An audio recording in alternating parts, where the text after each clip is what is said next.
Despite a much limited range in the modern day, if you were to travel back just 200 years, you would have seen numerous herds of bison roaming North America. These massive bovids stand well over 6 feet tall at the shoulder, weigh upwards of 1,000 kilograms, and today are the largest land vertebrates in North America. However, these bison pale in comparison to their ancient forms, one being the incredibly successful bison priscus, otherwise known as the steppe bison. With its distinctively pointed horns, this species would have been a common sight across not only North America, but also most of Eurasia, occupying the ancient mammoth steppe. Herds consisting of hundreds of individuals would have roamed the area, feeding on the lichens and grass. But sadly, despite its huge range, the steppe bison is sadly no longer with us, going extinct sometime during the transition between the Pleistocene and Holocene, possibly due to a combination of rising global temperatures and hunting from humans.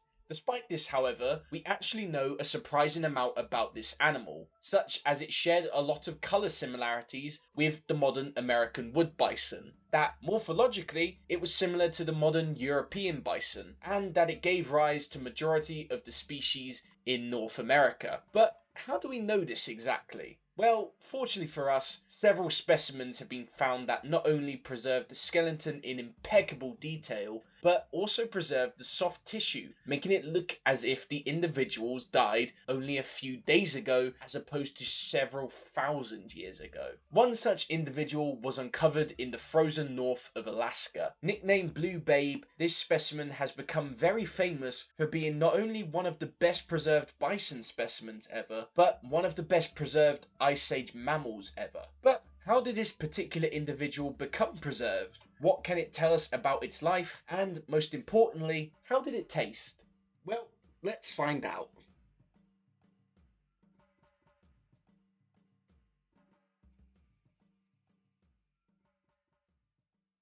As I mentioned, this specimen was discovered in the state of Alaska, in the city of Fairbanks to be precise. It was uncovered by gold miners in 1979 who were prospecting in the area, and thankfully they did find something very valuable, just not gold. Using a hydraulic hose to remove silt from a hillside, the miners uncovered the head of the animal first, and quickly realizing the potential of their find, contacted the nearby university. Paleontologist Dale Guthrie was sent to the site and determined it to be a specimen of the extinct steppe bison. Sensing the enormity of this find, Guthrie quickly tried to have the animal excavated, but it wasn't going to be that simple. Due to the frozen ground that it was buried in, the extraction took longer than expected. The body was excavated no problem, but the head of the animal was still embedded in the silt. Fearing that, now exposed, the body would decompose. So, Guthrie did the same thing of cutting the animal's head off. Wow, I mean, a bit extreme, but hey, it gets the job done, I guess. Eventually, both the body and head were fully extracted and sent to the University of Alaska. Now safely in storage, the scientists could begin to analyse Blue Babe in greater detail. For a start, they could see that the skin of the individual had a bluish tinge to it, which was the result of a mineral called vivianite that reacted with the air once the body was exposed. It is from this colour that it got its nickname. The name is also a nod to the folklore character of Paul Bunyan, who is often depicted with a large blue ox of the same name. They were also able to confirm that it was indeed a specimen of the now extinct steppe bison, and that it was a male around 8 to 9 years old based on its size. From just this cursory glance, it was clear to see that Blue Babe was a special specimen. But to say this is a bit of an understatement. Hell, the specimen even preserves bone marrow and coagulated blood. As a result of the immense detail preserved, we can tell a lot about not only this individual, but also the species as a whole. To begin with, analysis showed that around the frontal regions of the animal, such as the cheeks, the skin was unusually thick, being around 20 millimeters on average. This is said to have been an adaptation to intraspecific combat between the bulls. With their horns being more pointed forward during clashes, it would have been very beneficial to have some padding. Not sure it would help that much, but you gotta take what you're given. Underneath this skin, the paleontologists also found a layer of fat, which told them that Blue Babe probably died sometime during winter, as this layer of fat would have insulated the animal from the Alaskan winter. So we know the season he died in, how old he was when he died, but how did Blue Babe actually die? Well, we can even tell that. On its hindquarters there are very clear claw marks, and on other parts of the skin there were puncture holes made by teeth. These wounds were identified to have been inflicted by the American lion. The cat appears to have killed the bison before opening up the carcass on one side, exposing the ribs and vertebra, and eating away the muscles around these areas. With a fresh kill like this, you would expect Blue Babe to be a prime candidate for scavenging, but thankfully nature had its back. In terms of preserving it, not the being eaten by lions part, obviously. As previously mentioned, the kill was made in winter time. So, once Blue Babe died, the body would have frozen relatively quickly, making it hard for scavengers to eat the carcass. It would also appear that the kill was made at the bottom of a valley, which was inferred from the silt it was buried in. It was suggested that once summer hit, the thawing ice would have caused the hills of the valley to collapse, covering the body. Over the years, many layers would cover it and freeze during the winter times, encasing the body in its tomb for over 36,000 years.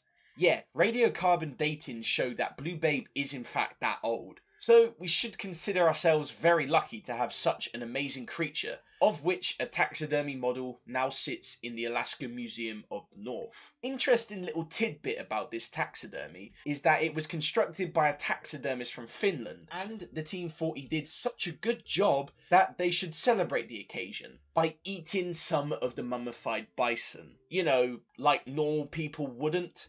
The main body of the animal was said to have been spoiled. However, the neck region still had fresh meat attached. So the researchers cut pieces off, put it in a vegetable stew, and ate it, making them the first people to eat steppe bison for a very long time. It was said to be rather tough, however, had a distinctively beefy taste to it, and fortunately, none who ate the stew got ill. But I don't think you'll be seeing steppe bison burgers on any menus anytime soon.